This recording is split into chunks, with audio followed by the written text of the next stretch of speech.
Hi. I've had a lot of jobs over these years. I did tour promotions and I was a barista and I was a restaurant host once, right?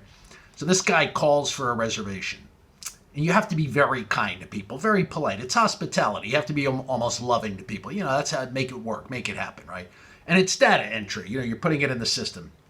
So I'm very good to this guy.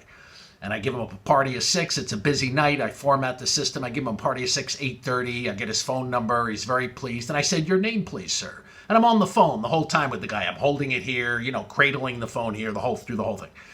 And I said, "Your name, please, sir." He says, "Roberto Bernstein."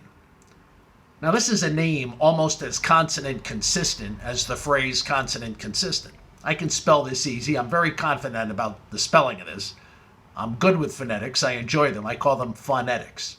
So I launch into this, right? I'm like, okay, that's R. This is one of these guys who insists on giving you a full word for each letter. I've got 3 lines ringing, and this guy goes, "That's R as in Robocop." I said, "Yes, officer." Then he says, "And O as in Oktoberfest." Oktoberfest, I figure he's going to come in here and order a Heineken and sausages. We don't even have it on the menu. And it goes this way through the first name, right? This is a continuing pattern. And I do not want this to continue into the last name. So I'm polite, but I'm proactive with this man. And I said, "Mr. Bernstein, you're a guiding light. I really appreciate you. I mean it. You've shown me how to do it. I'll take it from here." This guy cuts me off at the pass like a hero in a Western movie. Right? He says, "Bernstein, that's B as in bunghole." I said, "Bunghole? Mr. Bernstein, please. This is a family-friendly restaurant. No bungholes here. We have 3-year-olds in high chairs on occasion. I've seen security camera footage. We give out crayons and coloring paper. I'll sign an affidavit with a crayon." He becomes apologetic. Not apoplectic, but apologetic. And he says, "I'm sorry, there's a woman I can't get off my mind." I understood.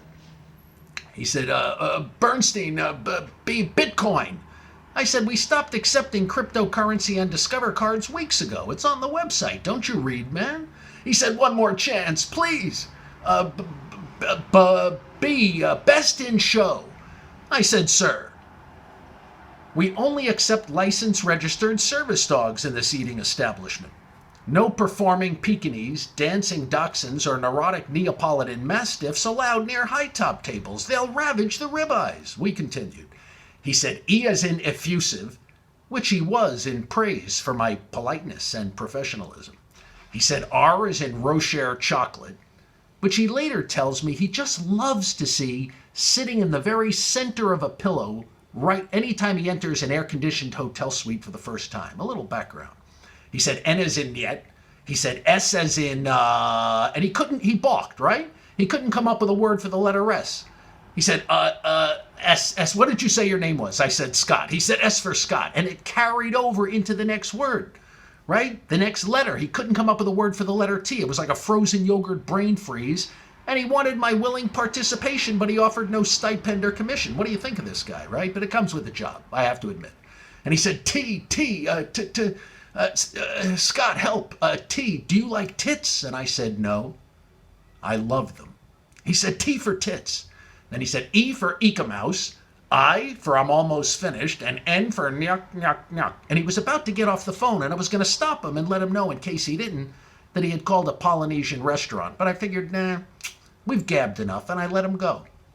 Scotty's done.